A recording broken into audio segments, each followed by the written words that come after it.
So in this next section of detailing your KR model's Bulleid Leader, we're going to add some guard irons. Now this model never had any when it first arrived, and they weren't on any CADs either, so they obviously were missed during the checking phase of CADs or just didn't bother.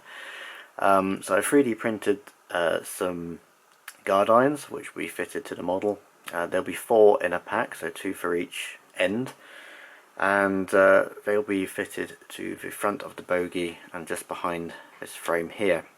So you can order these separately or as part of the whole lot of detailing parts that you can buy off eBay or MadeMe.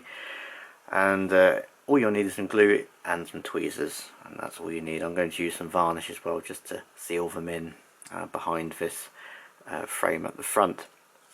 So if you look behind, you can see a nice flat area just behind the buffer beam at either side of the NEM pocket, and there's a nice flat ledge just to glue them in place there, which will always help.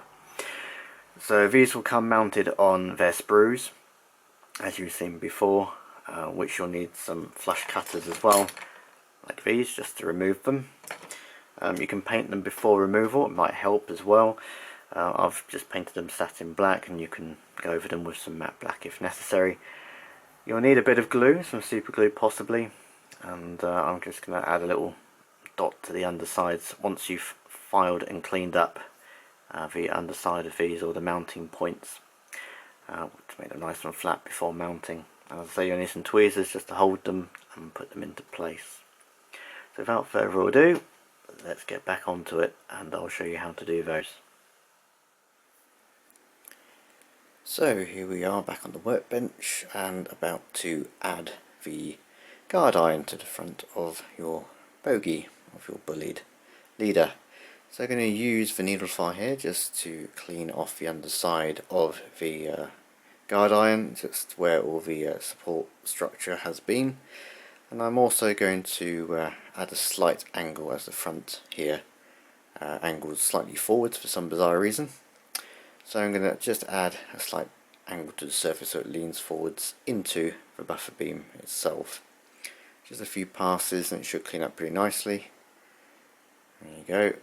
And you can see the flat edge there which needs to face forwards, with the curved back facing back towards the wheels. Just cleaning off the dust, and we're going to use this cocktail stick here to add the glue to the surfaces where I need them. So just going to add a little bit of super glue to the cocktail stick, or the toothpick if you're in America, and just going to add some glue to the flat surface here. You can already see I've added the other guard iron to the other side, and just a little bit of glue up the front or back surface of the buffer beam to where I'm going to attach the guard iron. I'm now going to use some tweezers just to hold the guard iron and try and put it into position. It's going to be quite fiddly due to me holding the bogie and also holding the guard iron.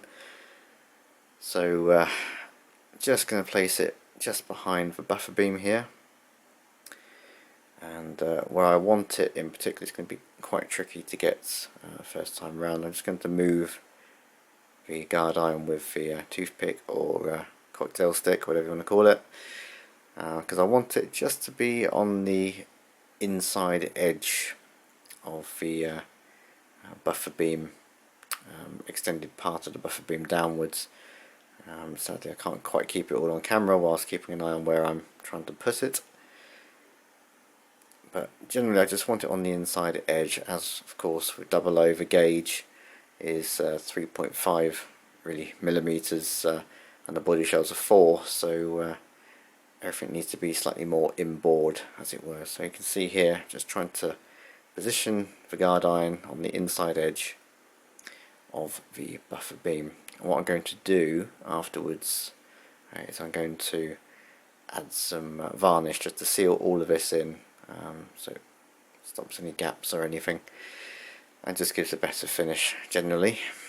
And get back into the next part and you'll see it all complete. So we're now all stuck together. and varnish and glue has dried, and you can see both guard irons are now attached to the bogie and looking very nice, and they should of course line up with the wheels themselves. So that completes. I've also now added the screw link coupling as well, which is from a kit which you can buy online, which I'll put a link in the description. And now I'll move on to another area we can either replace or have a spare part for, which I'll show you in the next section.